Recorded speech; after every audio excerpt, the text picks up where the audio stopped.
اس system کا ایک pillar یہ ہے، اگر تو اہل بیت کے سسٹم کو بڑھانا چاہتا ہے تو انسان سوچ رسول خدا کی حدیث انی تارک فیکم الثقلین کتاب اللہ وعترتی اہل بیتی لن یفترقا حتی یردی علی الحوض، یہ کبھی آپس میں جدا نہیں ہوں گے یہاں تک کہ میرے حوض پر میرے ساتھ آ کر ملے۔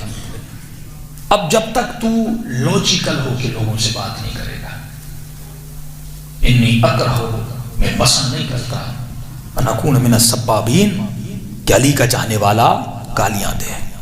اس سسٹم میں گالی نہیں ہے، اس سسٹم میں لاجک ہے۔ ظہر عاشور امام حسین جا رہے ہیں، لاجک سے بات کر رہے ہیں۔ چھٹے امام کا صحابی امام جعفر صادق علیہ الصلوۃ والسلام،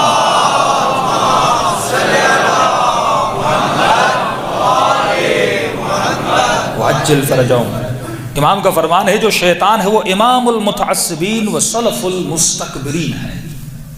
شیطان بھی اپنا سسٹم چلاتا ہے، جب تک تو دونوں سسٹموں کو نہیں سمجھے گا، سسٹم ولایت، سسٹم براءت، براءت کس سے کرنی ہے یہ بھی تجھے سیکھنا ہے، اور سسٹم ولایت میں آ کر مجھے کیا کرنا ہے۔ ہمارے ممبر سے صرف یہ بتایا جاتا ہے کہ مومن کی نشانی کیا ہے، ہاں اجوا بابا کرتا ہے، ہمیں یہ نہیں بتایا جاتا کہ مثلا مشرک کیسے کہتے ہیں۔ یہ تمام تر حکومت آئے خلفاء میرا کہ لوگوں کو یہ بتاؤ مومن کیا ہوتا ہے، لیکن یہ نہ بتاؤ مشرک کون ہوتا ہے۔ کیوں؟ اگر بتاؤ کہ مشرک کون ہوتا ہے یہ شرک سے دور ہو جائیں گے۔ یہ بتاؤ نماز ہوتی ہے، یہ بتاؤ روزہ ہوتا ہے، یہ بتاؤ حج ہوتا ہے، یہ بتاؤ عزاداری کرو، یہ بتاؤ ماتم کرو، لیکن یہ نہ بتاؤ شرک کیا ہوتا ہے۔ ان کو یہ بتاؤ خدا کیا ہوتا ہے، لیکن ان کو یہ نہ بتاؤ شیطان کیا ہوتا ہے۔ ان کو یہ بتاؤ علی کیا ہوتا ہے، لیکن یہ نہ بتاؤ امیر شام کیا ہوتا ہے۔ جب دونوں پہلو، آج امت مسلمہ کا کیا حال ہے، خبردار کیا جاتا ہے کہ تمہیں مثلا مثال دے رہا ہوں مشاجرات صحابہ میں نہیں جانا، خبردار کیا جاتا ہے اپنی ہسٹری کو ٹچ نہیں کرنا، بس نماز پڑھو، بس روزہ رکھو، لیکن دوسری طرف جانے نہیں دیا جاتا۔ کیوں نہیں دیا جاتا؟ فرمایا کیونکہ اگر تم لاجیکل بحث کرو گے نا تو شیطان لوگوں کے دلوں میں تعصب کو پیدا کرتا ہے۔ امام المتعصبین ہے، قرضاوی اہل سنت کا بہت بڑا عالم، یہ قطر جا کے رہا، اس کی تیسری بیوی تھی، اس نے اس سے طلاق لی بلکہ بھاگ گئی وہاں سے۔ قرضاوی کے جملے ہیں، کہتا اتحاد بین المسلمین اہل سنت کے فائدے میں نہیں ہے، یہ شیعوں کے فائدے میں۔ کیونکہ اگر اتحاد ہوگا تو یہ اپنی محفلوں میں لوجیکل باتیں کریں گے، ہاں، لیکن اگر تعصب کی آگ کو تم بھڑکاؤ گے پھر ہم شیعوں کو مار سکتے ہیں۔ یہ بار بار تعصب کی آگ کو کیوں بھڑکایا جاتا ہے؟ کیونکہ میدان تعصب میں آپ کبھی بھی لوجیکل بات کسی کی نہیں سنتے، لیکن اگر اتحاد کا ماحول ہو، شیعہ بھی مجلس میں آئے، سنی بھی مجلس میں آئے، سارے مسلمان آپس میں بیٹھ کے ایک ہسٹوریکل بات پہ لوجیکلی گفتگو کریں تو کسی نہ کسی نتیجے پہ تو پہنچیں گے نا، کیونکہ دین میں تعصب نہیں ہے۔ اللہ نے بندے کو عقل دی، عقل سے آ کر بات کرو، لیکن شیطان یہاں پر کیا کرتا ہے؟ تعصب کو پیدا کرتا ہے۔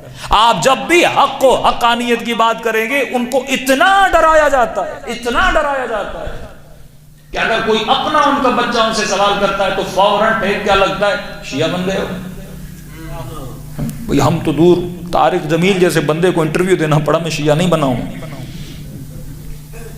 اتنا ڈرایا جاتا، شیعہ بن گئے ہو، شیعہ بن گئے ہو، محمد علی مرزا شیعہ بن گئے ہو، مولانا اسحاق شیعہ بن گئے ہو، کوئی سوال کرے شیعہ بن گئے ہو۔ تو میں نے کم از کم یہ تو ثابت ہو گیا جہاں جہاں حق کی بات آتی ہے وہاں وہاں تجھے لفظ شیعہ یاد آتا ہے۔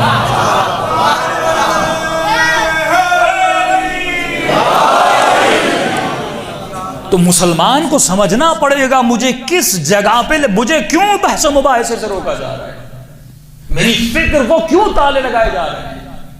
قرضاوی جیسا مولوی کہتا کہ اتحاد بین المسلمین شیعوں کے فائدے میں، اور واقعاً آج تک جتنی اتحاد بین المسلمین کی تنظیمیں بنی وہ شیعوں نے بنائی ہیں، ایک بھی تنظیم غیر نے نہیں بنائی، سعودی عرب نے نہیں بنائی، ابو ظبی نے نہیں بنائی۔ جتنی تنظیمیں، جس مسلمان طبقے نے سب سے زیادہ کوشش کی کہ مسلمان آپس میں ملیں بیٹھیں، وہ شیعوں نے کوشش کی، سب سے بڑی تنظیمیں شیعوں نے بنائی۔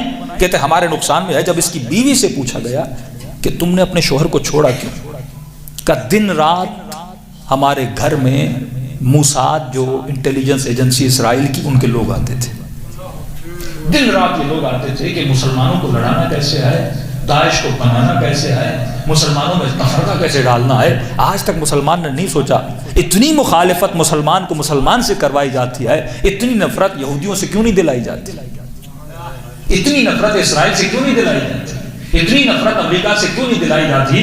کیونکہ دشمن جانتا ہے اگر میں ان کے وجود میں تعصب کو ڈالوں گا تبھی مسلمانوں کو توڑ سکتا ہوں،